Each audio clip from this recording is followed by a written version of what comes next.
సెలవు రోజు ఎక్కువసేపు టీవీ చూశారనుకోండి, కాసేపు బాగానే వినోదం లభించినట్టు అనిపిస్తుంది. కానీ ఫైనల్ గా ఏమవుతుందో గమనించండి. చాలా నీరసంగా అనిపిస్తుంది, చిరాగ్గా ఉంటుంది. కానీ మనం దీన్ని అంతగా గమనించాం, భలే ఎంజాయ్ చేసేసాం అనుకుంటాం.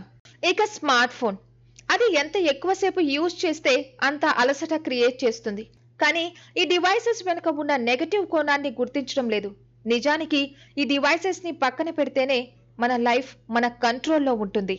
అయితే డిజిటల్ డివైసెస్ ని పూర్తిగా వాడకుండా ఉండాలంటే ఈ కాలంలో కష్టమే. అందుకే కనీసం ఓ ప్లాన్ ప్రకారం కొంత సమయం పాటు వీటిని పక్కన పెట్టాలి.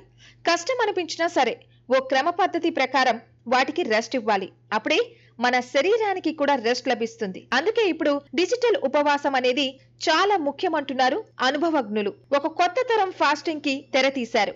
దీనినే ఈ ఫాస్టింగ్, ఎలక్ట్రానిక్ ఫాస్టింగ్ అంటున్నారు.